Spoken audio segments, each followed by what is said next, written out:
ఇక్కడ పని చేయకుండా దుబాయ్ వెళ్ళి ఒక ఉద్యోగం కోసం వెళ్ళిన తర్వాత ఆ ఉద్యోగం చేయకుండా ఎలాంటి ఉద్యోగాలు చేయాలనుకున్నారు, అక్కడ పెట్టిన తిండి ఏ విధంగా ఉంటుంది, కష్టాలు పడ్డారు. మా ఫాదర్ ఏమో లారీ డ్రైవర్, 3 పూటలు కూడా ఎక్కువ తినలేనట్టు పరిస్థితి మా ఇంటిది. ఫేస్బుక్లో సోషల్ మీడియా దాంట్లో ట్రావెల్స్ పాయింట్ అని యాడ్స్ వస్తుంటాయి. అయితే డ్రైవింగ్ది పాంప్లెట్ కూడా చూసినా నేను. చూస్తే అక్కడ పోయినాక మీరు హాయిగా ఒక 40,000 ఇండియన్ కరెన్సీ సంపాదించవచ్చు చెప్పారు. ప్రాసెస్ మొదలైంది. 1 lakhs రూపీస్ చెప్పారు పంపిణీ. నా జీతమే 8,000 నెల ఉంటే వీళ్ళకి 1 lakh ఎట్లా కట్టగలను సార్? కట్టలేనన్నా. వెళ్ళిపోయినా ఇంటికి.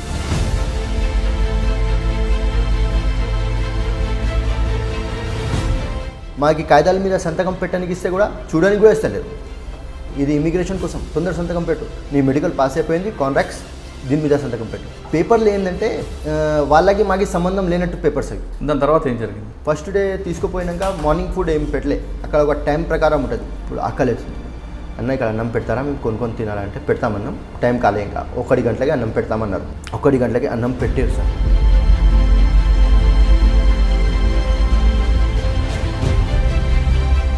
ఏముండదు, అట్లనే తినాలి, అందరు తింటారు. చూడు, ఏడ్చి తింటారు సార్ అక్కడ.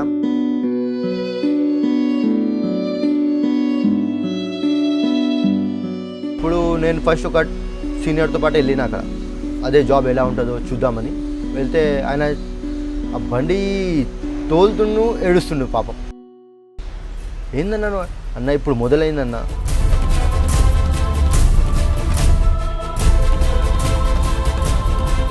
ఏజెంట్కి ఫోన్ చేసిన, ఇట్లా బాధలు పెడుతురు ఇక్కడ, నేను చేయలేను ఇట్లాంటి పని అంటే.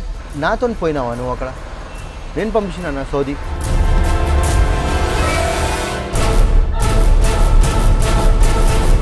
మేము ఎలా చేయిస్తే అలా పని చేయాలి, లేకుంటే ఇక్కడ సెల్లో వేసేస్తే నువ్వు బయటికి కూడా రాలేవు. ఇప్పుడు గమ్మున ఇంకా ఒక 10 days చేసుకున్నా సార్ పని. ఇంకా హెల్త్ లాస్ అవుతున్నా, అన్నం సరిగా లేక, నిద్ర సరిగా లేక. వేరే వాడు మోసం చేశాడని తెలిసిన తర్వాత పోలీస్ స్టేషన్కి వెళ్ళి కంప్లైంట్ ఇచ్చారు. ఫైనల్గా వీళ్ళు ఏం చెప్పారంటే, ఏం పీక్కుంటావు పీక్కు సార్, నేను పోలీస్ దగ్గర వెళ్తా, ఎవరి దగ్గరైనా వెళ్ళు. తెలంగాణ ఫ్రెండ్లీ పోలీస్ అని ఒక నమ్మకంతో నేను పోలీస్ తానే వెళ్ళినా సార్. ఏ పోలీస్ స్టేషన్కి వెళ్ళారు? నేను సైఫాబాద్ పోలీస్ స్టేషన్కి వెళ్ళినా సార్. ఇట్లా ట్రావెల్స్ పాయింట్ ఇట్లా మోసం చేసిండు సార్. ఏమవుతుంది సార్, తిరిగి వచ్చినావు అనుకో, సౌదీ చూసి వచ్చినావు అనుకో.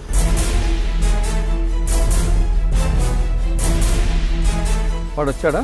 ఆయనకి పిలుస్తా అంటే నేను మా మమ్మీ పొద్దున 9 గంటలకి సైఫాబాద్ పిఎస్కి వెళ్ళినాం. ఎస్ఐ సార్ చెప్తున్నారు నాకు, ఆడ ఇంత పొద్దున్న లేవడు.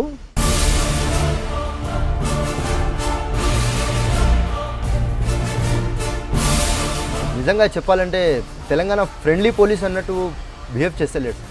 కొందరు పరిస్థితులు ఎట్లా ఉన్నాయంటే బాత్రూంలో పండుకుంటుర్రు. హౌస్ డ్రైవర్కి పోయిన వాళ్ళకి అట్లీస్ట్ అకామిడేషన్ పేరు మీద ఒక రూమ్ ఇస్తలేరు. అక్కడ బాత్రూమ్స్ ఉన్నాయి కదా, పండుగ తినడానికి వాళ్ళకి మిగిలింది కుక్కకేయకుండా మనకేస్తుంది. ఇండియా నుంచి వెళ్ళే యూత్కి నేను ఒక మెసేజ్ ఇవ్వాలనుకుంటున్నా. వెళ్ళాలనుకుంటే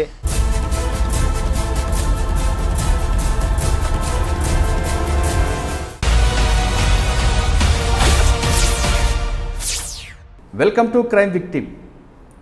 యువత కష్టాలు వాళ్ళ పాలేట పెట్టుబడి, యువత కన్నీరు వాళ్ళకి పన్నీరు జల్లు. టోటల్గా నిరుద్యోగ యువతే వాళ్ళ టార్గెట్. గల్ఫ్లో ఉద్యోగాలంటూ వాళ్ళకి మాయ మాటలు చెప్పి దుబాయ్ తీసుకెళ్ళి అక్కడ ఎలాంటి కష్టాలు పెడతారంటే అది మాటల్లో చెప్పలేం. రాష్ట్రం కాని రాష్ట్రం, దేశం కాని దేశంలో కొంతమంది భాష వస్తే భాష రాని ప్రదేశంలో వాళ్ళ పడ్డ ఇబ్బందులు అవి చెప్పలేనివి, అది మాటల్లో కూడా వర్ణితం. అలాంటి కష్టాలు పడ్డ కొంతమంది యువతలు పరిచయం చేసే కార్యక్రమంలో ఈ వారం మన గెస్ట్ సయ్యద్ బ్రోకర్ మాటలు నమ్మి గల్ఫ్ కంట్రీస్ ఎందుకు వెళ్ళారు, అక్కడ ఎలాంటి కష్టాలు పడ్డారన్నది సయ్యద్ నడి తెలుసుకున్నాం. సయ్యద్ నమస్తే. నమస్తే సార్. సయ్యద్, మీరు ఏం చదువుకున్నారు? చదువుకున్న తర్వాత మీకు ఆ వ్యక్తి ఎలా పరిచయం అయ్యారు? ఇక్కడ పని చేయకుండా దుబాయ్ వెళ్ళి అక్కడ ఎలాంటి కష్టాలు పడ్డారు? మీరు అక్కడ ఒక ఉద్యోగం కోసం వెళ్ళిన తర్వాత ఆ ఉద్యోగం చేయకుండా ఎలాంటి ఉద్యోగాలు చేయాలనుకున్నారు, అక్కడ పెట్టిన తిండి ఏ విధంగా ఉంటుంది, కష్టాలు పడ్డారు, తిరిగి మన సొంత రాష్ట్రానికి రావడానికి ఎలాంటి ఇబ్బందులు ఎదుర్కొంటూ హైదరాబాద్ వచ్చారు? ఈ ప్రశ్నకు సమాధానం చెప్పే ముందు ఒక్కసారి బ్రీఫ్గా మీ ఫ్యామిలీ బ్యాక్గ్రౌండ్ చెప్పండి. Sir, my name is Syed Nasir. నేను మా ఫాదర్ ఏమో లారీ డ్రైవర్, లారీ డ్రైవర్ మేము ఎక్కువ రిచ్ మిడిల్ క్లాస్ పర్సన్ కూడా కాము, మేము పేదోళ్ళం, పూర్ ఫ్యామిలీ నుంచి బిలాంగ్ చేస్తాం సార్. ఏంటంటే ఒక 2 పూటలు తింటే 3 పూటలు కూడా ఎక్కువ తినలేనట్టు పరిస్థితి మా ఇంటిది. అయితే మా డాడీ లారీ డ్రైవరు, ఇంకోటి డ్రింక్ అలవాటాలు, అట్లా ఇండియన్ ప్రాబ్లం తెలిసే ఉంటుంది.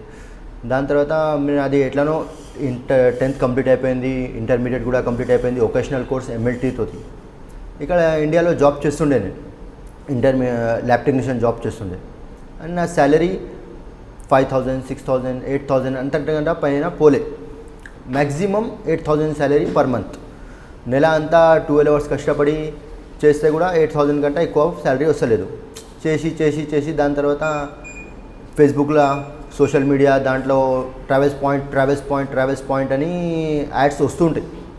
యాడ్స్ ఎప్పుడు వస్తుంటాయి, మేము ఇట్లా సంపాదించవచ్చు, ఇట్లా పోవచ్చు, ఇట్లా మంచిగా ఇట్లా మేము రిజిస్టర్డ్ అని ట్రావెల్స్ పాయింట్ ఎప్పుడు చెప్పేవాళ్ళు. ట్రావెల్ పాయింట్ కన్సల్టెన్సీ అనేది బషీర్బాగ్లో ఉంది. అతను ఎప్పుడు చెప్తే ఉండు, మేము రిజిస్టర్డ్ ఉన్నాం, మేము ఇల్లీగల్గా ఏం లేవు, మేము మాది జెన్యూన్ కన్సల్టెన్సీ అట్లా చెప్పేవాళ్ళు. అయితే నేను ఒకరోజు పోయి ట్రై చేద్దామంటే, ఇప్పుడు ప్రస్తుతం ఏం వీసాలు లేవు మా దగ్గర, డ్రైవింగ్ వీసా ఉంది. అయితే డ్రైవింగ్ది పాంప్లెట్ కూడా చూసినా నేను. చూస్తే అక్కడ పోయినాక మీరు హాయిగా ఒక 40,000 ఇండియన్ కరెన్సీ సంపాదించవచ్చు, 40,000 దాకా సంపాదించవచ్చు అని చెప్పారు. చెప్తే సరే అని ప్రాసెస్ మొదలుపెట్టిన. డ్రైవింగ్ వస్తుందానికి అంటే వస్తుంది, నా దగ్గర లైసెన్స్ కూడా ఉండే. అయితే ఇక్కడ ఇండియాలో జైలో కార్ అని నాతో ట్రాల్ కొట్టి చెక్ చేసారు నా డ్రైవింగ్.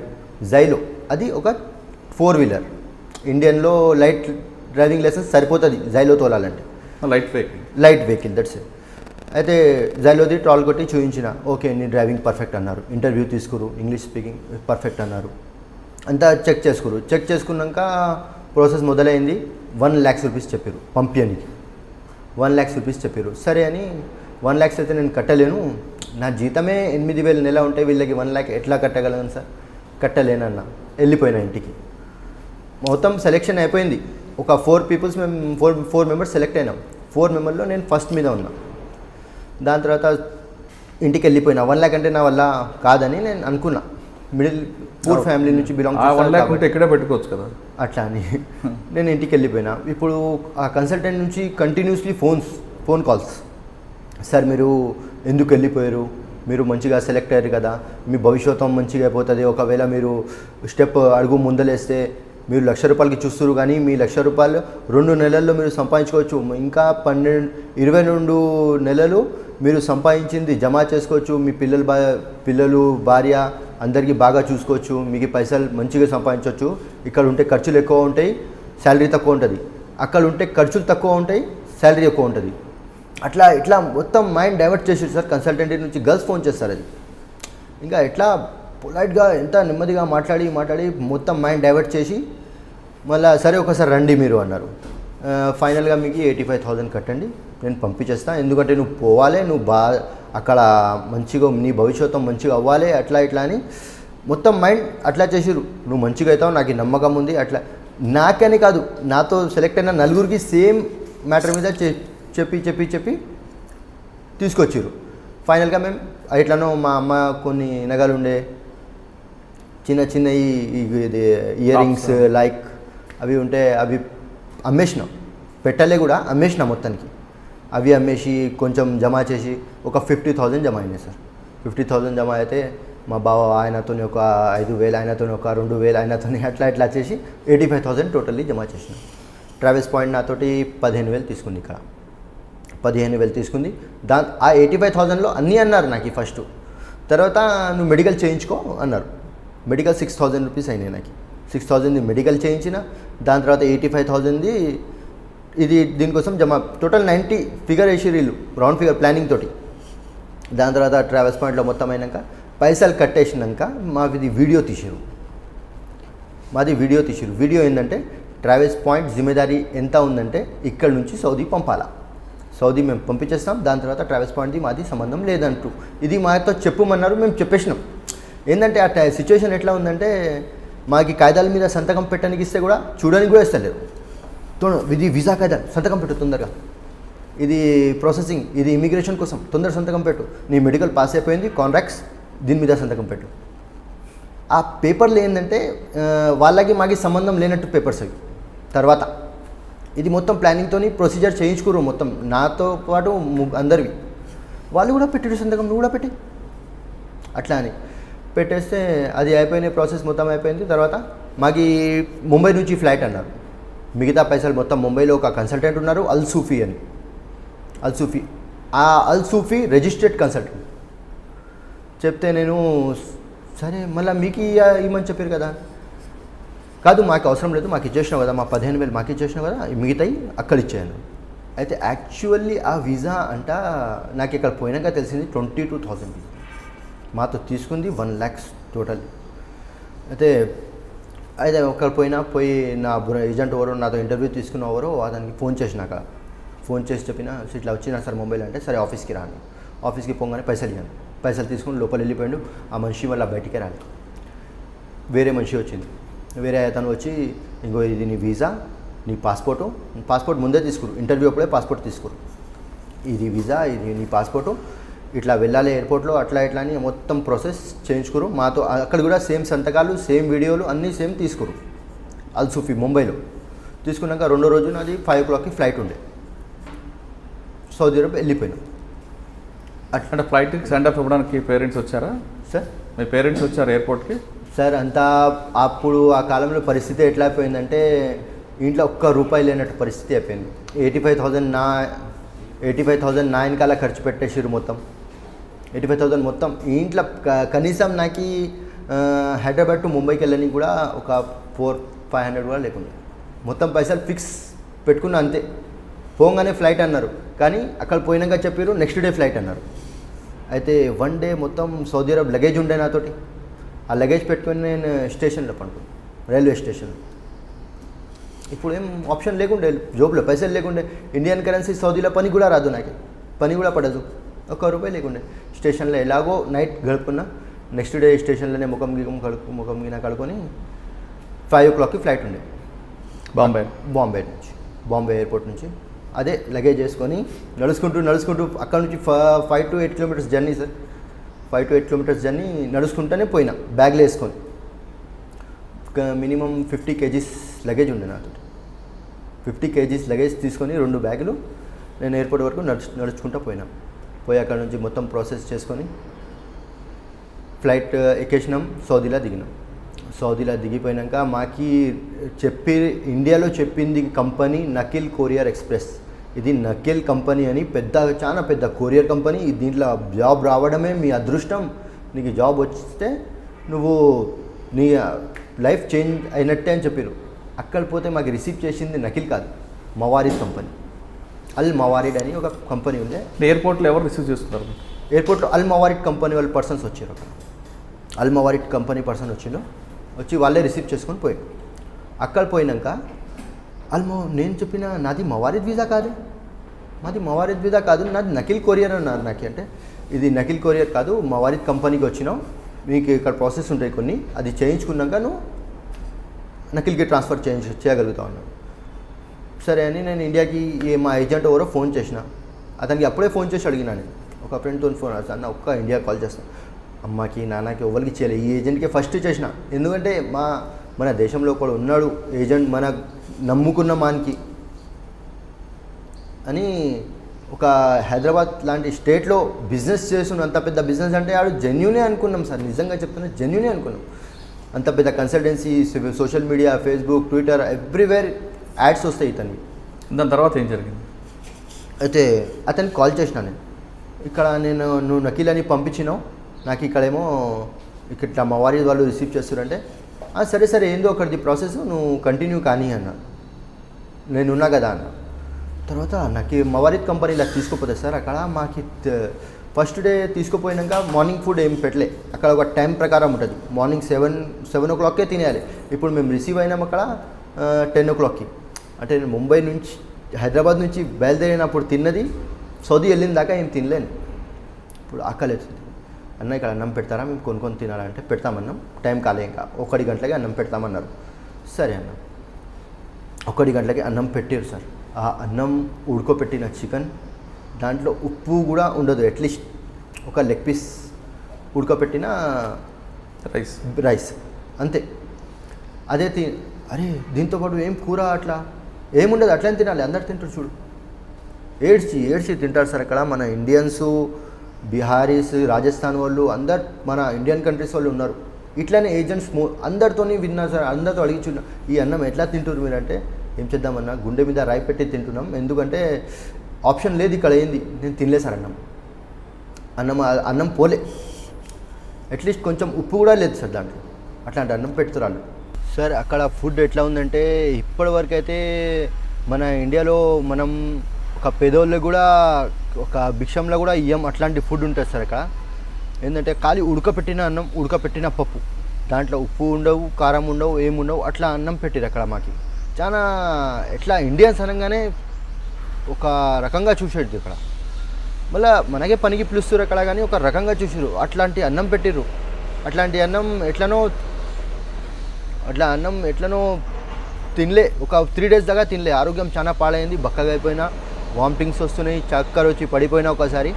అయితే ఒక మన ఇండియన్ బీహారీ అంకుల్ ఉండే, ఆ అంకుల్ మళ్ళీ చెప్పిండు, మేము కూడా అట్లనే అయినాం ఫస్ట్. తర్వాత తిని అలవాటు పెట్టుకున్నాం. తర్వాత అట్లనే మంచిగా తిని అలవాటు అయిపోతే అలవాటు తినగలుగుతావు అన్నాడు. ఎట్లనో తిన్నా సార్. తిన్న తర్వాత అక్కడ పోయి 8 days తర్వాత మాకు అకామా ఇచ్చిర్రు. సౌదీ అరబ్లో ఆధార్ కార్డ్ లాంటిది అకామా అని ఉంటుంది, అది మాకు ఇచ్చారు. అది ఇచ్చినాక దాని తర్వాత డ్రైవింగ్, ఇప్పుడు అక్కడ నుంచి డ్రైవింగ్ మొదలైంది. అక్కడ నుంచి మాకు మన ఆర్టీఓ ఆఫీస్లో ఎలా ఉంటాయో అట్లా తీసుకుపోయారు ట్రాల్ కోసం. ఇంక డ్రైవింగ్ వస్తుందా? వస్తుంది. సరే, ఆర్టీఓ ఆఫీస్కి తీసుకుపోయారు. డైరెక్ట్ తీసుకుపోయి సార్ పెద్ద ట్రేలా బండి ఉంటుందా, ట్రేలా బండి చూపించారు. ఆ బండిది ట్రాల్ కొట్టు అన్నారు. నేను చెప్పిన ఆ బండిది లోపల గేర్లు ఎలా ఉంటాయో నాకు లోపలిది స్ట్రక్చర్ కూడా తెలియదు ఆ బండిది. ఇంకా నేను ఆ బండి కోసం రాలే అంటే ఆయన నా అకామా చూపించిండు. ఇంకో చూడు, నీ అకామా మీద రాసి ఉంది, నువ్వు హెవీ డ్రైవింగ్ మీద వచ్చినావు ఇక్కడ అని. మాకు ఇండియాలో చెప్పింది లైట్ డ్రైవింగ్, ట్రాల్ తీసుకుంది జైలో బండి లైట్ వెహికల్. అక్కడ పోయినాక ట్రేలా చూపిస్తారు హెవీ వెహికల్. నువ్వు వచ్చింది హెవీ వెహికల్ మీద, హెవీ డ్యూటీ మీద వచ్చినావు, నీకు లైట్ డ్రైవింగ్ మీద రాలే. నేను చెప్పిన నాకు ఆ బండి రాదు, నేను తోలలేను అంటే, నువ్వు ఇప్పుడు వచ్చేసినావు, ఇప్పుడు ఎట్లయినా తోలి ట్రాల్, నీకు లైసెన్స్ వచ్చేస్తే జీవితం, లేకుంటే మళ్ళీ ఎక్కడన్నా పిఎస్లో వేసేస్తాం, నువ్వు అక్కడనే బతకాలి, అక్కడనే సవాలి, మీ ఇంటికి కూడా తెలియనీయం, అట్లా అయిపోతుంది నీ బతుకు. ఆ కంపెనీ టార్చర్స్ అట్లా. ఇప్పుడు ఎట్లనో ఆ బండి సీనియర్స్ ఉండే అక్కడ, కొంచెం నాతో పాటు వచ్చిన సీనియర్స్ ఉండే, వాళ్ళతో అడిగిన ఎట్లా తోలుతారు, ఇట్లా ఐడియా తీసుకొని ఫస్ట్ టైం ట్రాల్ చేసిన ఫెయిల్ అయినా. 3 times ఆప్షన్స్ ఉంటాయి అక్కడ.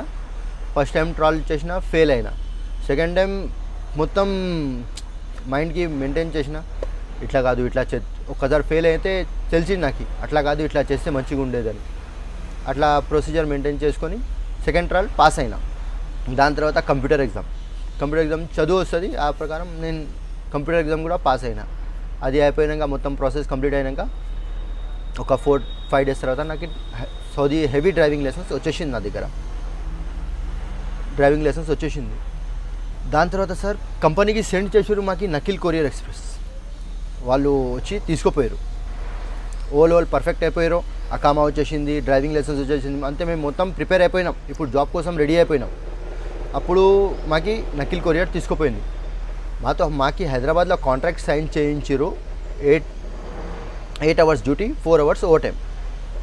అక్కడ పోయిన నకిల్ కొరియర్లో తీసుకుపోయినాక మాకు అకామిడేషన్ ఇచ్చేసారు. పండుకోనికి బెడ్, వండుకోనికి కిచెన్ విత్ గ్యాస్, అకామిడేషన్ మంచిగా ఇచ్చారు. ఇచ్చేసినాక మాకు నెక్స్ట్ డే జాబ్కి తీసుకుపోయారు. డైరెక్ట్ పోగలుగుతావా అంటే నేను డైరెక్ట్ పోలేను సార్, ఏంటంటే ఇక్కడ రూల్స్ తెలియవు, రోడ్ రూల్స్ ఏం తెలియవు, ఇంకా ఈ జాబ్ ఎలా చేయాలో తెలియదు, అది ప్రొసీజర్ ఏం తెలియదు. నాకు ఒక 1-2 days అయినా ట్రైనింగ్ ఇస్తే నేను కంటిన్యూ చేయగలుగుతానండి. ఇప్పుడు నేను ఫస్ట్ ఒక సీనియర్తో పాటు వెళ్ళిన అక్కడ, అదే జాబ్ ఎలా ఉంటుందో చూద్దామని వెళ్తే ఆయన ఆ బండి తోలుతుండు, ఏడుస్తుండు పాపం. ఏందన్నాను అన్న, ఇప్పుడు మొదలైంది. ఇప్పుడు ఎట్లా ఉంటుందంటే ఇట్లా చేస్తూ ఇస్తూ సాయంత్రం 12-1 గంటలు లేకపోతే నువ్వు చూస్తుండు అన్నాడు. అన్నం కూడా తినలే. పొద్దున 7 o'clockకి అకామిడేషన్ దగ్గర బస్ వస్తుంది, 7 o'clockకి బస్ దగ్గర రెడీ ఉండాలి. ఆ బస్ వెళ్ళిపోయిందంటే కంపెనీ దగ్గర నడుచుకుంటూ పోవాలి, లేకుంటే అట్లా ఉంటుంది పరిస్థితి అక్కడ. అయితే బస్ 7 o'clockకి బస్. ఆ 7 o'clockకి లేచినప్పుడు ఒక్క రియాల్లో మాకు ఇక్కడ పోయినాక 300 రియాల్స్ ఇచ్చారు సార్. 300 రియాల్స్ ఖర్చుల కోసం ఇచ్చారు. అయితే ఒక్క రియాల్ పెట్టి ఒక డోనెట్ బన్ లాంటిది వస్తుంది అక్కడ. ఒక రియాల్ పెట్టి ఆ డోనెట్ బన్ తిని కొంచెం నీళ్ళు తాగేసి పొద్దున 7 o'clockకి ఆ డోనెట్ బన్ మీద సాయంత్రం 2 గంటల వరకు దాని మీదే ఉన్నాం. సాయంత్రం 2 గంటల వరకు అంటే మార్నింగ్ 2 o'clock దాకా ఆ డోనెట్ బన్ మీద డే అంతా కొరియర్లు ఇస్తూ పోతే రాత్రి 1 గంటలు అయిపోతుంది. 1 గంటలకి గోహం వాపస్ కంపెనీకి వస్తాం.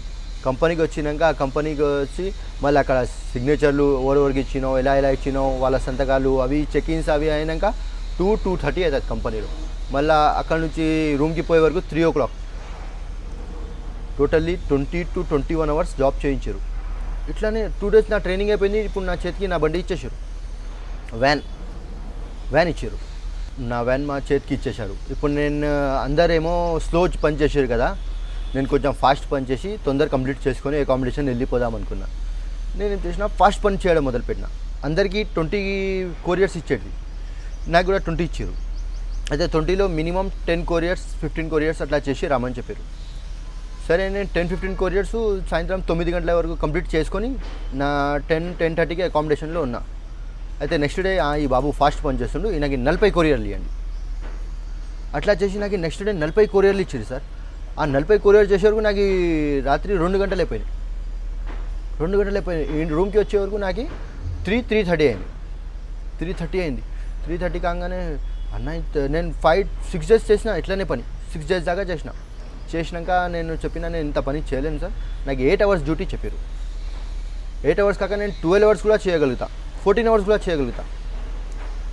కానీ 21 hours 22 hours అంటే ఒక్క గంట కూడా నిద్రపోతలేం, తిండి లేదు. మీరు కిచెన్ ఇచ్చేసిరు, ఉండాలి ఎట్లా, టైమే లేదు మా దగ్గర ఒకటి. ఇంకోటి బజార్లు ఏం తెలియవు, పక్కన ఏమున్నాయో కూడా చూడడానికి కూడా టైం లేదు. పొద్దున బయలుదేరుతాం, సాయంత్రం వచ్చేస్తాం. అట్లా అయిపోయింది సార్ మాది. నేను ఇట్లాంటి పని చేయలేను, నాకు టైం మెయింటైన్ అనేది. తొందర పని చేసి వచ్చాయి. నేను తొందర పని చేసి వస్తే మీరు లగేజ్ డబల్ వేసేసారు నాకు. అది చేసే వరకు అంతే టైం అవుతుంది నాకు. చెప్తే ఇక్కడ రూల్స్ ఇంతే ఉంటుంది, ఇదే చేయాలి, ఇట్లానే చేస్తేనే పైకి వస్తావు, లేకుంటే రావు అంటే. ఇప్పుడు అట్లనే ఒక 15 days 20 days చేసిన సార్. 20 days తర్వాత నా హెల్త్ ఇష్యూస్ కాయడం మొదలైంది. అయితే నేను ఏజెంట్కి ఫోన్ చేసిన, ఇట్లా బాధలు పెడుతురు ఇక్కడ ఇట్లా బాధలు పెడుతురు సార్, నేను చేయలేను ఇట్లాంటి పని అంటే. ఉండు నేను మాట్లాడి చెప్తా, నీకు పంపించిన అల్సూఫీ వాళ్ళతో మాట్లాడి చెప్తా, నేను కొంచెం వెయిట్ చేయన్నారు. సరే ఆ ఫోన్ ఆయన 4 days 5 days దాకా కాల్ బ్యాక్ చేయలే నాకు. మళ్ళీ నేనే ఫోన్ చేసిన, కాజీ సార్ ఇట్లా ఇక్కడ ప్రాబ్లం అవుతుంది సార్, ఇంత జాబ్ నేను చేయలేను, 20-21 hours అందరు ప్రాబ్లంలో ఉన్నారు ఇక్కడ. తక్రీబన్ వెళ్ళిపోయారు రిటర్న్. 5 days తర్వాత నేను కాల్ చేసిన, సార్ నేను ఇట్లా మీ తరపున సౌదీ వచ్చినా కదా, నేను ఇట్లా నాసర్ మాట్లాడుతున్నా, ఇక్కడ ఇట్లా ప్రాబ్లమ్స్ అవుతున్నాయని మీకు 5 days ముందు చెప్పినా. నేను 5 days ముందు ఇట్లా అని చెప్పినా మీకు పరిస్థితిలో, అయినా మీరు 4 days తర్వాత కాల్ చేస్తా అన్నారు, ఇంకా చేయలే అంటే. నాతో పోయినావా నువ్వు అక్కడ? నేను పంపించిన నా సౌదీ. మారిపోయింది సార్ మనిషి అక్కడ. రాంగ్ నెంబర్ మాట్లాడుతున్నావు, రాంగ్ నెంబర్ ఉందని పెట్టేసిండు ఫోన్. ఇప్పుడు నా దగ్గర ఏం ఆప్షన్ లేకుండా పోయినాయి. నేను మళ్ళీ మా ఫ్యామిలీకి ఫోన్ చేసి చెప్పిన, ఇక్కడ ఇట్లా ట్రబుల్ ఇస్తారు, ఇల్లు ఇట్లా టార్చర్స్ పెడతారు, నువ్వు పోయి ఆ ఏజెంట్ ఆఫీస్కి కలిసి మాట్లాడన్న. ఆఫీస్కి పోయి ఏజెంట్తో మాట్లాడడానికి మా మమ్మీ డాడీ మా అక్క వాళ్ళ హస్బెండ్ వీళ్ళు ట్రై చేస్తే ఆ ఏజెంట్ ఏమో కలుస్తూనే లేడు. కాజీ సార్ ఇప్పుడు లేడు, సాయంత్రం రండి. సాయంత్రం వెళ్తే పొద్దున్న రండి. ఆయన రాలే, ఆయన అవుట్ ఆఫ్ వెళ్ళిండు, ఆయన దుబాయ్ వెళ్ళిండు. స్టాఫ్ వాళ్ళు ఇట్లానే తిప్పుతురు. అయితే 5-6 days మా అమ్మ నాన్న ఇక్కడ తిరిగితే మళ్ళీ అక్కడ నాకు ఒక అతను ఆప్షన్, నువ్వు డైరెక్ట్ చెప్పే నేను చేయలేను, నేను వెళ్ళిపోతాను ఇంటికి అని చెప్పేయి అన్నారు. నేను అట్లా అని చెప్పిన, నాకు పంపించేసాను భయ్, నేను ఈ పని కోసం ఇంత కష్టపడడానికి రాలే అంటే. నేను చెప్పినా సార్ ఇట్లా నువ్వు వచ్చింది నీ ఇష్టం ప్రకారం, వెళ్ళాలి మా ఇష్టం ప్రకారం. ఆ కంపెనీలో అట్లా చెప్పారు, మేము ఎలా చేయిస్తే అలా పని చేయాలి, లేకుంటే ఇక్కడ సెల్లో వేసేస్తే నువ్వు బయటికి కూడా రాలేవు. నీ పరిస్థితి అట్లా అయిపోతుంది. మీ ఇంటి వాళ్ళు ఏడుస్తుండాలి జీవితం అంతా, కానీ నీ బాడీ కూడా దొరకదు, అట్లా అయిపోతుంది. నేను ఇప్పుడు గమ్మున ఇంకా ఒక 10 days చేసుకున్నా సార్ పని. ఇంకా హెల్త్ లాస్ అవుతున్నా, అన్నం సరిగా లేక, నిద్ర సరిగా లేక, హెల్త్ ఇష్యూస్ చాలా అయినాయి. దాని తర్వాత నేను ఒక అతను చెప్పిండు నాకు, ఇక్కడ ఏమైనా ఇండియాలో ఫ్యామిలీ ఎమర్జెన్సీ అని చెప్పు, ఇక్కడ కొంచెం వాళ్ళు షిరిటీ కోసం పైసలు కట్టుకుంటారు, పైసలు కట్టేసి నువ్వు ఇండియా వెళ్ళిపో, మళ్ళీ తిరిగి రాకని చెప్పారు. అయితే నేను నా వైఫ్ కూడా ప్రెగ్నెంట్ ఉండే ఆన్ ద టైం. అయితే చెప్పినా నేను అట్లా, మా వైఫ్ ఇట్లా ప్రెగ్నెంట్ ఉంది, కొంచెం ప్రాబ్లమ్స్ నడుస్తున్నాయంట, husband signature it's must there చెప్తే వాళ్ళు చెప్పారు పంపలేను. అక్కడ నుంచి మెడికల్ సర్టిఫికేట్స్ తెప్పాను. నేను కూడా ఒక డయాగ్నోస్టిక్ సెంటర్కి సీనియర్ టెక్నీషియన్ని. అయితే నేను ఇక్కడ డాక్టర్స్కి చెప్పిన, సార్ ఇట్లా ట్రబుల్లో ఉన్నా, ఇక్కడ వీళ్ళు సర్టిఫికేట్స్ అడుగుతారంటే ఇక్కడ నాకు డాక్టర్స్ హెల్ప్ చేశారు ఇండియాలో. సరే మేము సర్టిఫికేట్స్ ఏమో పంపిస్తాము, నువ్వు షో చేసుకో అన్నాడు. వాళ్ళు మెయిల్ చేశారు నాకు. మెయిల్ చేయిస్తే నేను చూపించిన, ఇంకో ఇట్లా ప్రాబ్లమ్స్, హస్బెండ్ సిగ్నేచర్ లేకుండా నా వైఫ్ది అబార్షన్ కూడా చేస్తలేరు. ఇది మాట నిజం కాదు సార్. అవును, నేను వాళ్ళకి చెప్పింది అబద్ధం ఇది. ఎందుకంటే నాకు అక్కడ బయటికి రానికి ఒక ఆప్షన్ పెట్టిన అక్కడ నేను. అది పెడితే అవునా అట్లా ప్రాబ్లమ్స్ ఉన్నా అంతా విన్నారు సార్. వీళ్ళు విని కూడా ఏం చేసారు, సరే ఒక పని చేయి, ఒక 6,000 రియాల్ ఖర్చు అవుతాయి నీకు ఇక్కడ నుంచి వెళ్ళాలంటే, టికెటు, వీసా, ఎగ్జిట్ పాస్, ఇది 3 తీసుకోనికి, ఇంకా నీకు ఇన్ని రోజులు పెట్టి మవారిలో పెట్టి ఫుడ్ ఇచ్చింది, ఈ కంపెనీలో పిలిచింది, ఇది మొత్తం ఛార్జెస్ అప్పుడు వాళ్ళు ఇంక్లూడ్ చేసారు. నాకు ఈ రిటర్న్ పంపిణీకి 6,000 రియాల్స్ కట్టు, నీకు మేము పంపిస్తామన్నాం. నా దగ్గర బిల్స్ అన్నీ రెడీ ఉన్నాయి సార్. అయితే 6,000 రియాల్ ఎక్కడి నుంచి కట్టాలి? నా salary 1,200 riyal per month. 1,200 riyal మీద నేను పోయినా సార్ అక్కడ. ఇప్పుడు 6,000 రియాల్ ఎక్కడి నుంచి కట్టాలి అని కొంచెం మా రిలేటివ్స్ ఉండే అక్కడ, అంటే దూరం. నేను ఉండేది రియాద్, జిద్దాలో, మక్కాలో. అతనితో ఒక 1,000 రియాల్, అతనితో ఒక 1,000 రియాల్, ఒకరితో 2,000 రియాల్ అట్లా తీసుకొని అడ్జస్ట్ చేసి 6,000 రియాల్ నేను అక్కడ మొత్తం కట్టేసిన సార్. కట్టేసినాక మళ్ళీ వాళ్ళు నాకు ఇండియాకి పంపించారు. ఇండియాకి పంపిస్తే నేను ఇండియాకి వచ్చిన అన్ని బిల్స్. అక్కడికి వెళ్ళింది డబ్బులు సంపాదించుకోవడానికి వెళ్ళారు, అక్కడ కష్టాలు చూసి తిరిగి మళ్ళీ రావాలనుకున్నారు. అవును సార్. వెళ్తున్నప్పుడే మీరు 85,000 రూపాయలు ఇంటి దగ్గర అప్పు చేసుకెళ్ళారు. అప్పు చేసి ఆ అప్పు తీర్చలేదు, తీర్చక సరిగదా మళ్ళీ 6,000 రూపాయలు, 6,000 రియాజులు అప్పు చేయాల్సి వచ్చింది. అప్పు చేయాలి. ఇదంతా ఒక షాక్ అనిపించలేదా? చాలా షాక్ అనిపించింది సార్. అది ఎట్లా పరిస్థితి అంటే ఒక శని లెక్క మీద పడినట్టు వచ్చేసింది సార్ నాకు. మంచి ఉన్నా చేసుకుంటున్న జాబ్ వదిలేసి ఇక్కడ వెళ్ళడం, మళ్ళీ ఒకటి ఇండియాలో అప్పులు అయిపోయినాయి, ఆ అప్పులైనా తీరుద్దామని చేసుకుందామంటే అక్కడ అంత పెద్ద జాబ్ టార్చర్స్ పెడుతున్నారు వాళ్ళు. అట్లా చేయలేను సార్, కొంచెం డైలీ 10 ఇవ్వండి, నేను 10 మొత్తం పూర్తి చేసి వస్తాను కొరియర్స్ అంటే అట్లా కూడా నమ్ముతలేరు వాళ్ళు. అంటే ఆ విధంగా వైఫ్కి హెల్త్ బాగాలేదని ఒక ఫేక్ సర్టిఫికేట్ హైదరాబాద్ నుంచి నేను హైదరాబాద్కి వచ్చిన తర్వాత వాళ్ళ దగ్గరికి వెళ్ళారా?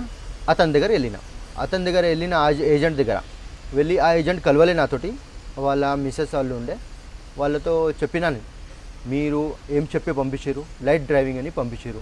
అక్కడ పోయినాక నాకు హెవీ ట్రాలీ వేయించారు. అక్కడ ఫుడ్ చాలా బాగుంటుంది, మందులు ఇస్తారు, అది ఇది అని చెప్పారు. అక్కడ పోయినాక ఉడుకోపెట్టిన అన్నం ఇచ్చారు. అది కష్టాలు నాది పోనీయండి, నేను ఏదో బాధపడినా, చాలా ఏడ్చి సార్, చాలా బాధ. ఎప్పుడు నేను నా జీవితంలో అంత పేద ఫ్యామిలీతో ఉన్నా కానీ బాధ ఫ్యామిలీతో లేను. నేను చెప్పిన ఇట్లా అంత ప్రాబ్లమ్స్ ఫేస్ చేసిన. అయితే ప్రాబ్లమ్స్ అని పక్కన పెట్టండి, నాకు 2 lakhs మీ వల్ల ఖర్చు అయినా ఇప్పుడు దాకా మొత్తం.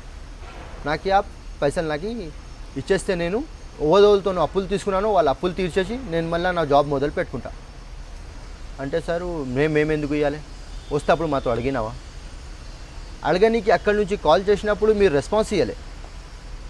నేను అదే అనుకున్నా, ఈ జాబ్ కాక మీకు కన్సల్టెన్సీ ఉంది కదా, వేరే వాడు మోసం చేశాడని తెలిసిన తర్వాత పోలీస్ స్టేషన్కి వెళ్ళి కంప్లైంట్ ఇచ్చారు సార్. అది చెప్తా సార్, వీళ్ళకి చెప్పినా నేను ఫస్ట్, ఇట్లా మళ్ళీ మీరు ఇట్లా ప్రాబ్లమ్స్ అయినాయి కదా, నాకు 2 lakhs నాకు ఇచ్చేయండి, నేను చాలా అప్పుతో వెళ్ళినా, ఇచ్చేస్తే నేను వాళ్ళకి ఇచ్చేయండి, నేను నా జాబ్ మొదలు పెడతా అన్న.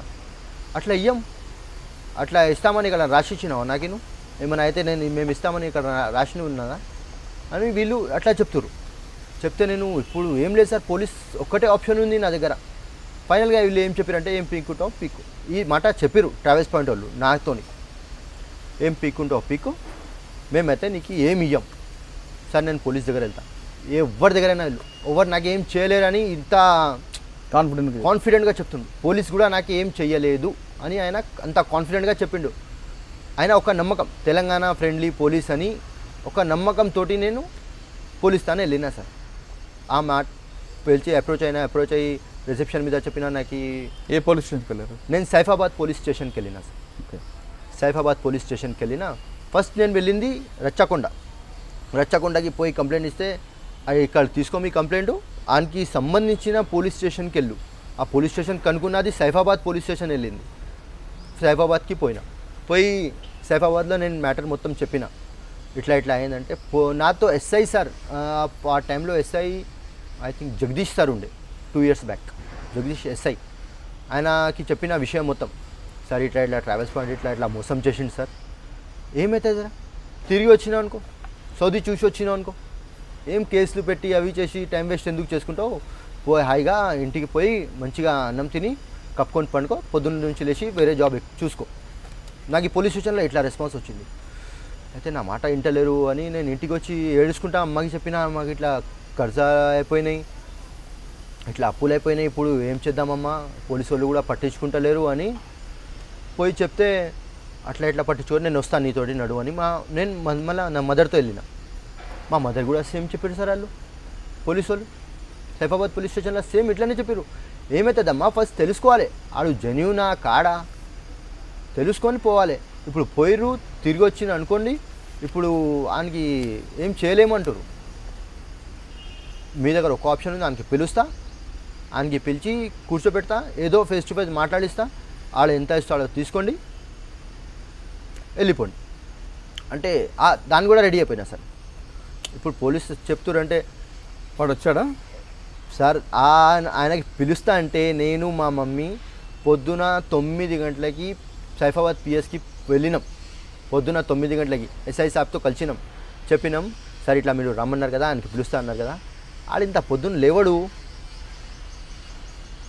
ఎస్ఐ సార్ చెప్తారు నాకు, ఆడింత పొద్దున్న లేవడు, ఆయన ఆఫీసు 10 o'clockకి ఓపెన్ అవుతుంది కదా, అప్పుడు నేను ఫోన్ చేసి పిలుస్తా. ఆ 10 o'clock ముందు సార్ ఏమో అసెంబ్లీ దగ్గర నాకు డ్యూటీ వచ్చింది, బందోబస్తు, నేను వెళ్తున్నా.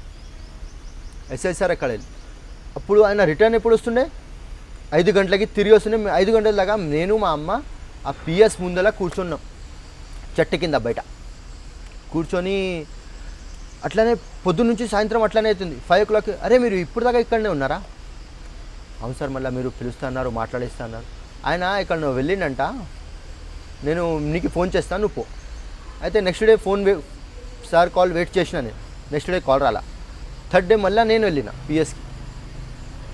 ఆయన లేడేమో ఇక్కడ, ఫోన్ కూడా రిసీవ్ చేస్తలేడు. పోలీస్ దగ్గర ఎంత అథారిటీ ఉంటుంది సార్, పోయి లేపుకొని రావచ్చు మనిషిని, అంత అథారిటీ పోలీస్ దగ్గర ఉంటుంది. కానీ వీళ్ళు, నేను దాంతో మాట్లాడడానికి ఫోన్ చేసినా ఫోన్ లిఫ్ట్ చేస్తలేడు. ఎట్లా మాట్లాడుతుంటే నిజంగా చెప్పాలంటే తెలంగాణ ఫ్రెండ్లీ పోలీస్ అన్నట్టు బిహేవ్ చేస్తలేడు సార్. ఎట్లనో అయింది అది. అయిపోయినాక నేను 5 days 6 days 10 days అట్లనే తిరుగుతున్నా. తర్వాత ఏమో ఒక పొలిటికల్ ఎంఐఎం పార్టీకి సంబంధించిన క్యాండిడేట్ లీడర్ ఉండే, ఆయన దగ్గర పోయినా.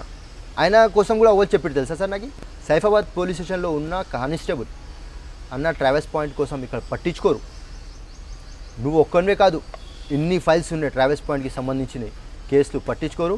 ఇట్లా నువ్వు కంప్లైంట్ ఇచ్చిపోయినావు అనుకో, నీ కంప్లైంట్ పక్కన పెడతావు. నువ్వు సాబ్తోని కలు, AIMIM షహబాజ్ ఖాన్ సార్ పేరు, అతనితోని కలిసిన, సార్తోని కలిసిన, MIM సార్తో కలిస్తే ఆయనకి చెప్పిన ఇట్లా ఉందంటే, పోలీసు వాళ్ళు ఏం చెప్పారు అంటే ఇట్లా చెప్తారు సార్, మొత్తం విషయం చెప్తే సరే నువ్వు రేపు రా అని సార్ చెప్పారు నాకు. రేపేమో చాంద్ పాషా ఫ్రమ్ జగిత్యాల్ సోషల్ వర్కర్కి షహబాజ్ అహ్మద్ ఖాన్ సార్ పిలిచిర్రు, జగిత్యాల నుంచి హైదరాబాద్కి పిలిచిర్రు. ఇట్లా చాంద్ పాషా సార్ గల్ఫ్కి ఏమైనా ప్రాబ్లమ్స్ అయితే సార్ సాల్వ్ చేస్తారు, ఆయనకి గల్ఫ్తోని చాలా కాంటాక్ట్స్ ఉన్నాయి. అయితే సార్ మొత్తం చాంద్ పాషా సార్ నా మాట విని నాకు హెల్ప్ చేయడానికి పోలీసు వాళ్ళు పట్టించుకుంటలేరు కదా, సరే మనం ప్రొటెక్టర్ ఆఫ్ ఇమిగ్రెంట్ ద్వారా పోదాం అని ప్రొటెక్టర్ ఆఫ్ ఇమిగ్రెంట్కి ఒక లెటర్ DGP సార్కి, KTR సార్కి, KCR సార్కి, honourable home minister honourable home minister plus Sushma Swaraj madam గారికి అందరికీ ఒక్కొక్క లెటర్ ఇట్లా ఉన్నాయి సార్. అందరిది మెన్షన్ చేసి ఉన్నాయి నా దగ్గర, అందరిది మెన్షన్ చేసి ఉన్నాయి. ఫైనల్గా మీకు న్యాయం జరిగిందా అన్యాయం జరిగిందా? అన్యాయం జరిగింది సార్. అంటే మీ డబ్బులు మీకు రాలేదు? ఇంకా రాలే. ఇంకా 2 years, 3rd year నడుస్తుంది సార్. ఇది 3rd year నడుస్తుంది. పైన లాగా వెళ్ళిపోయినా సార్. నాకు పైన ఢిల్లీ నుంచి కూడా లెటర్ వచ్చింది, పోలీస్కి కూడా లెటర్ వచ్చింది. ఈ బాబుది కేసు ఏందో కొంచెం యాక్షన్ తీసుకోండి.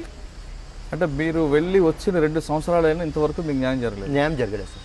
పోలీస్ స్టేషన్ తిరిగాను చాలా. ఇది చూడండి సార్, డేటు 24/1/19. మొన్న కూడా కంప్లైంట్ ఇచ్చి వచ్చిన సైఫాబాద్ పోలీస్ స్టేషన్.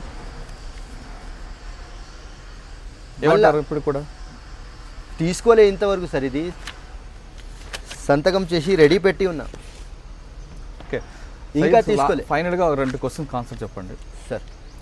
అక్కడ వెళ్ళి సంపాదించాలని, 4 డబ్బులు సంపాదించుకొని సుఖం స్థిరపడాలని ఉద్దేశంతో వెళ్ళారు, కానీ అక్కడ కష్టాలు చూసి భరించలేక తిరిగి అప్పుల పాలైపోయి వచ్చారు. అప్పుల పాలైపోయి. కానీ అక్కడ మీలాంటి వాళ్ళు ఎంతమంది ఉన్నారు? 1 సార్. 2 ఇకపై మీలాంటి యువకులు గల్ఫ్ కంట్రీస్కి వెళ్ళకుండా ఉండడానికి మీరు ఇచ్చే మెసేజ్ సార్? అక్కడ మన Indians, Nepalese, Pakistanis every country నుంచి వచ్చిన వాళ్ళు చాలా మెయిన్ థింగ్ ఇండియన్స్కి అక్కడ రెస్పాన్స్ ఇస్తలేరు. ఫస్ట్ పాయింట్, ఇండియన్స్కి అక్కడ రెస్పాన్స్ ఇస్తలేరు. తినడానికి ఎట్లా చూస్తున్నారంటే ఒక అడుక్కొని తినే వాళ్ళకి ఎట్లా చూసుకుంటామో అయినా వాళ్ళకి కూడా మనం మంచిగా చూసుకుంటాం, కానీ అంతకంటే ఘోరం చూస్తున్నారు సార్. సౌదీ అరబ్, దుబాయ్ అక్కడ కంట్రీస్లలో మన ఇండియన్స్కి కొందరు పరిస్థితులు ఎట్లా ఉన్నాయంటే బాత్రూంలో పండుకుంటుర్రు. హౌస్ డ్రైవర్కి పోయిన వాళ్ళకి అట్లీస్ట్ అకామిడేషన్ పేరు మీద ఒక రూమ్ ఇస్తలేరు. అక్కడ బాత్రూమ్స్ ఉన్నాయి కదా, పండుకో, కార్లో పండుకో. తినడానికి వాళ్ళకి మిగిలింది కుక్కకేయకుండా మనకేస్తారు. అట్లా బతుకులో మన వాళ్ళకి అయిపోతుంది అక్కడ. ఇంకోటి, మన ఇండియా నుంచి వెళ్ళే నెక్స్ట్ యూత్కి నేను ఒక మెసేజ్ ఇవ్వాలనుకుంటున్నా. వెళ్ళడానికి ఒకవేళ మీరు గల్ఫ్ వెళ్ళి సంపాదించాలనుకుంటున్నారంటే, నేను ఆయనకి 85,000 ఇచ్చిన, అక్కడ 66,000 రియాల్స్ కట్టి వచ్చిన. నేను తప్పు చేసిన ఏంటంటే, నేను ఎంక్వైరీ చేసుకోలే. ఏంటంటే నేను పోయిన ఏజెంట్ రిజిస్టర్డ్ ఉన్నారా అన్రిజిస్టర్డ్ ఉన్నారా చూసుకోలే. నేను విన్నది యాప్స్లో, సోషల్ మీడియా తరపున చూసింది నేను నమ్మి వెళ్ళిన. మీరు అలా చేయకండి. రిజిస్టర్డ్ ఏజెంట్ ఉంటే 20,000, 25,000 కంటే ఎక్కువ తీసుకోడు. 25,000 మ్యాక్సిమం, మెడికల్తో సహా కలిపి 25,000 తీసుకొని, రిజిస్టర్డ్ ఏజెంట్ ఉంటే 25,000 కంటే ఎక్కువ తీసుకోలేడు. Legal process. రిజిస్టర్డ్ ఉన్నారా లేడా, ప్రొటెక్టర్ ఆఫ్ ఇమిగ్రెంట్ది ఒక వెబ్సైట్ ఉంది. ఆ వెబ్సైట్లో చూసుకుంటే మన ఎవరెవరు రిజిస్టర్డ్, ఎవరెవరో అన్రిజిస్టర్డ్, అది రిజిస్టర్డ్ ఉంటేనే ఆయన తరపున మీరు సౌదీ వెళ్ళండి. వీళ్ళు ఏమైనా చేయగలుగుతారు అక్కడ ఉంటే. అన్రిజిస్టర్డ్ ఏజెంట్ తరపున వెళ్ళారనుకో, వీళ్ళు ఇక్కడ ఉండి మనం ఏమైనా రిక్వెస్ట్ చేసినా రాంగ్ నెంబర్ అనేస్తారు. అంటే రిజిస్టర్డ్ ఏజెంట్తోని కాంటాక్ట్ అయ్యి వెళ్ళండి, అన్రిజిస్టర్డ్ ఏజెంట్ ద్వారా వెళ్ళకండి. గల్ఫ్ కంట్రీలోకి వెళ్ళి అక్కడ 4 డబ్బులు సంపాదించాలి అన్న వారికి సయ్యద్ మంచి మెసేజ్ ఇచ్చాడు. ఖచ్చితంగా అటువంటి ఏజెంట్లు చూసుకునేటప్పుడు రిజిస్టర్డ్ కంపెనీ మాత్రం వెళ్ళాలి, లీగల్గా చూసుకొని వెళ్ళండి, లేదా నాలాంటి కష్టాలు మీరు కూడా ఎదుర్కోవడం ఖచ్చితంగా ఖాయం అంటూ అతను హెచ్చరిస్తున్నాడు. ఇకపై ఎవరైనా స్టూడెంట్స్ కానీ లేదా యువత లేదా నిరుద్యోగులు గల్ఫ్ కంట్రీకి వెళ్ళాలంటే ఖచ్చితంగా ఆ పోర్టల్లోకి వెళ్ళి సరే చూసుకొని తర్వాత లీగల్గా అన్ని అడ్వైజ్ తీసుకున్న తర్వాత వెళ్ళండి. లేదా అక్కడికి వెళ్ళిన తర్వాత ఆ గల్ఫ్ వాళ్ళు పెట్టే కష్టాలు మాత్రం భరించడం తప్పని పరిస్థితి ఎదురే అవకాశం ఉంది. ఇది ఈ వారం సయ్యద్తో ఎక్స్క్లూజివ్ ఇంటర్వ్యూ. వచ్చే వారం మరో గెస్ట్తో మళ్ళీ కలుద్దాం. అంతవరకు నమస్కారం. For more videos, subscribe to iDream. And loads of fun entertainment and content, do watch iDreams. Do subscribe iDream Media. దయచేసి iDreams మీరు సబ్స్క్రైబ్ చేయాల్సిందిగా నేను కోరుతున్నాను. I am Dr. Nayak, DT Nayak. For more videos, please subscribe to iDream. Please subscribe iDream News. Please subscribe iDream. Please subscribe iDreams. మీరు చూస్తున్నారు iDream News.